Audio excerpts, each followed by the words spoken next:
art factory, and they have like paint by number kits of a lot of the cute Tulsa things. So like, there's just fun stuff over there. So. And that's the one right across the street with the big sign, right? Yep. Okay. Thank you. Have fun on your adventures. I see you guys have Bigfoot down here too. Oh yes.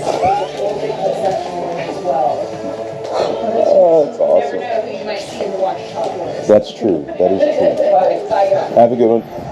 All right, so today we are in Tulsa, Oklahoma, and we're, as you can see behind me, we're at Buck's on 66. There's Buck Adams.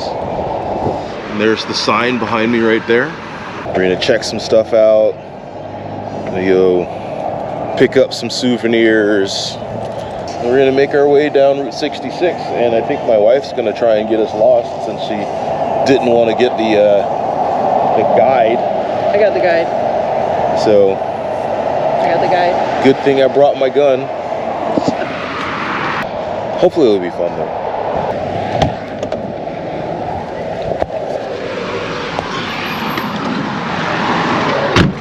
Alright, well, now that I have my coffee. So the lady in the store we were talking to was saying that this entire area has been revitalized by a couple of people, like the medical industry in the area, and Mary Jo, I can't remember her last name off the top of my head. Was it Mary Beth? Mary Beth She owns something. that store. So there was a business card in there. yeah. So anyway, I guess she was saying this place didn't look anything like this when she was a kid here, but they've done a pretty good job of turning it around and bringing business back here. So let's see what happens. Now where are we going? The meadow gold thing with the lumberjack. We're gonna duck in here real quick. Here. Check this place out. Looks like there's some His name is Meadow Gold Mac. local art stuff here too.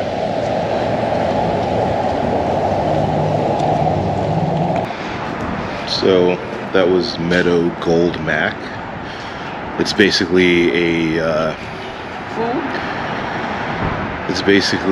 a collection of local artists, kind of like a swap meet or a flea market, and they're all inside. They sell their stuff in there. You can get some local stuff. You can get stuff made by some of the local artists, and then you can get some branded stuff like the Bucks, like Buck Adams stuff, or the Mac, Meadow Gold Mac stuff. So pretty neat so far. Let's see where we go from here. We have the little yellow passport / guide thing, and since, I mean, we're not going very far, we're just going down to Oklahoma City, and then so we have like one more stop to go. No, there's at least 3 more stops. Okay, so we have like one more stop to go, and then we'll make our way home. So I'm pretty sure today's gonna be a pretty long day. Yeah, it's gonna be super long. Very long day, Super exciting. but definitely long. So check in with you guys again later. Today's Route 66 is vastly different from back in its heyday. You can't follow the original on Google or Apple Maps. There are signs that try to point you in the right direction, but that's where the guide comes in. The guide will help keep you as close to the original as the current roads allow. Okay, so what's this place? The Auto Museum? Heart of Route 66 Auto Museum. We're at the heart of Route 66 Auto Museum. Someone's mangy dog's barking across the street, so you're going to hear that while I'm recording this. But yeah, this thing back here is the tallest gas pump in the US.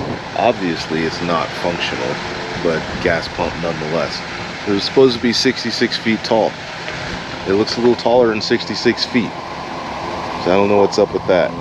So yeah, that's where we are. The museum doesn't appear to be open today, which is fine.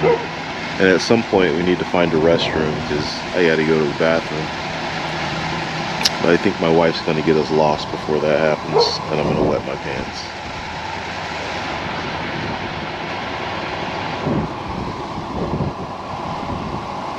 She knows it's true.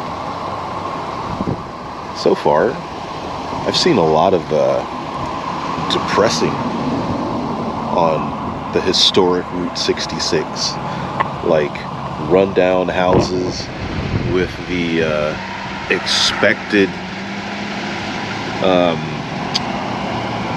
decorations in the front yard, if you will. You know, the abandoned cars, burnt out husks, those weekend projects that, hey, one day I'm gonna rebuild that Chevelle, that type of shit. It's kind of sad. There's a golf course across the street though. It's an actual golf club, which I think is pretty a stark contrast from what I've seen so far. But yeah, that's what we're doing. Oh, and by the way, Tesla chargers right there, and a Tesla that we're parked right next to. Okay, we're getting back in the car now. We gotta go. I think I made her mad. There was no traffic, and it was easy going following the route to where we wanted to be. Once you leave Tulsa city limits, it's as you would expect. Rural with not a lot going on.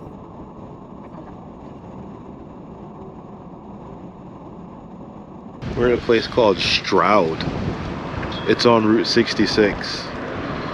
And there's this little cafe thing that she wants to go to, so that's where we're going. They still have their Christmas stuff up. Right next to it is the Ed Smalley Centennial Park. Here's a monument, the Stroud Area Veterans Monument. World War I, World War II, Korea, and Vietnam. All of the relevant branches of the military. Oh yeah, that's right. So like this place has a lot of Cars memorabilia, like from the movie. So if you got kids that, you know, are into that stuff, or if you grew up on that, then yeah, it might be a good place to stop. Like they got the sheriff. Anyway, my camera stopped recording, but they got the sheriff, they got Lightning McQueen over here, they got McQueen's girlfriend. Sally. Oh, okay, Sally. Anyway, we're gonna go check this place out. Like, I'm gonna save you any minute now. I was like, it's fine. He's harmless. Why did we need rescuing, you ask? That was actually Well, it turns out that anywhere I go, older people are just drawn to my handsome face and want to have a conversation. I don't get it, but since I'm not a rude person by any means, I humored him. So the waitress was standing by, waiting to rescue us before we got stuck talking about cars all day.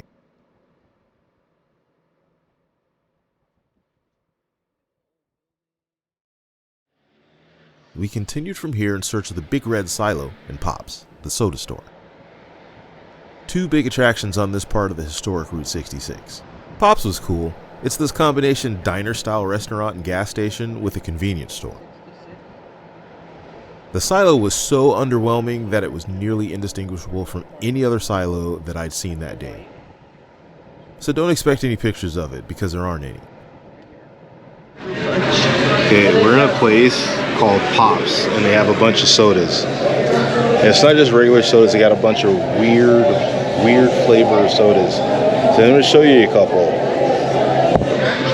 There's dill pickle, marshmallow. Yes, that says exactly what you think it says. I just know there's a doggy one over there.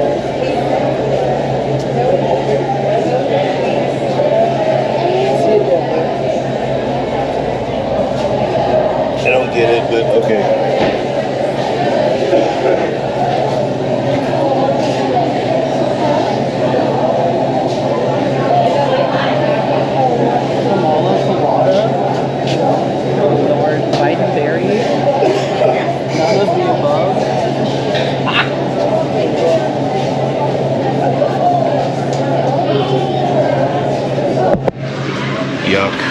check out the parking lot. There's nobody parked over here. And then everybody's parked over here, but most of the cars left, so there's more spaces, right? I'll never understand why people do this shit. They pull up right next to you in a fucking empty parking lot. And I'm not apologizing for swearing. Anyway, so this is Pops. They have some of the craziest soda flavors in there. They even have one in there called Barf or something. Didn't try that one, but we bought a 6-pack and we're gonna give those a shot when we get home. So that's Pops. Not much to it. Route 66.